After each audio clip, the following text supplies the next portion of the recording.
Assalomu alaykum. Qarindoshlar, qanday ahvolingiz, yaxshimi?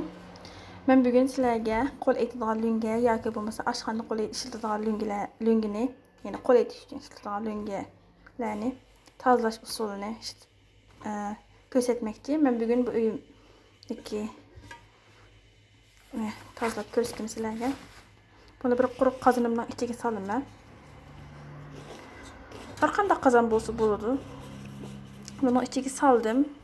Bunun uchiga sizlar Arab sopuni deb bir sopun bor. Suyuq holatda kelgan. Uni to'ksanlar bo'ldi. Agar u bo'lmay qolsa, hech vaqasi yo'q. Buni to'kamiz. Uning ustiga biz kiyim yuvadigan sopun, un sopun yoki bo'lmasa qo'l yuvadigan sopun bo'lamdi yoki qoch yuvadigan suyuq sopun bo'lamdi. Ishlasak bo'lardi. Men buni ishlatdim.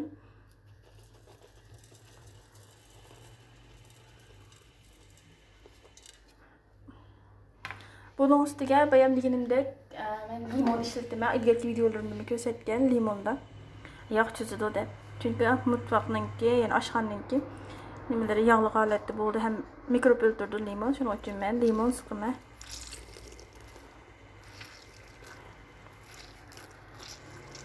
Limonni siqib bo'ldik. Hamda bunun ustiga oqachiq suvidan oz miqdorda siqdim. Oqachiq suvmi yog' chizidi, ham mikrob o'ldirdi.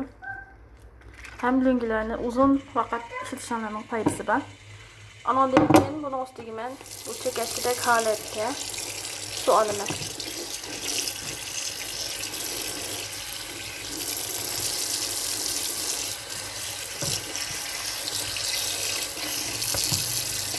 Belki sizlar kiymaydigan sopuni nima uchun qozonga to'kdingiz deb so'rashinglar mumkin.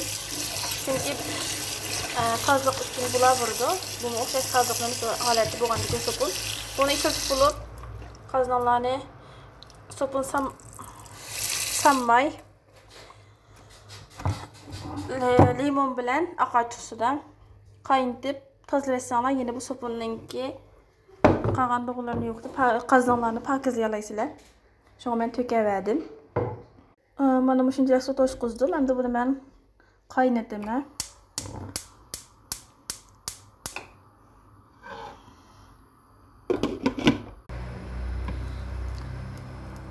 Mana shunga o'xshash qaynaydi. O'sha holatda bir 2 minut qaynatsak bo'ladi. Suyini ko'rgansizlar, balkim sariq holatga keldi. Ammo lekin cho'qim o'zingizlar bilasizlar, ranglar rangsini ayrim qilinglar, chunki qaynagan bo'lg'achqa. Ammo birisi-birisiga rang etib lunganlarni buzib etmaslik uchun. Mana bu holatda qaynatdim 2 minut.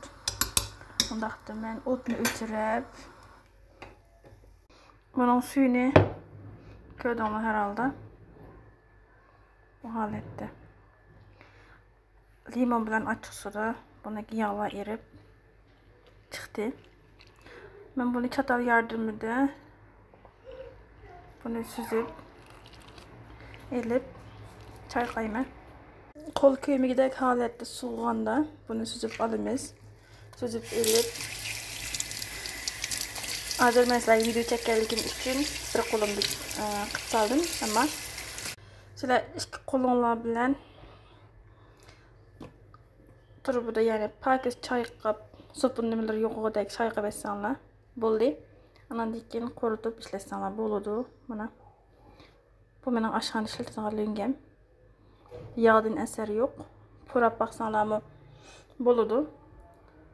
Puraqi biroq g'ayri puraq emas, chunki limon bilan ochiq suv bo'lganligi uchun puraqmi yaxshi. O'sha holatda bo'ladi. O'sha holatda yesanglar bo'ladi.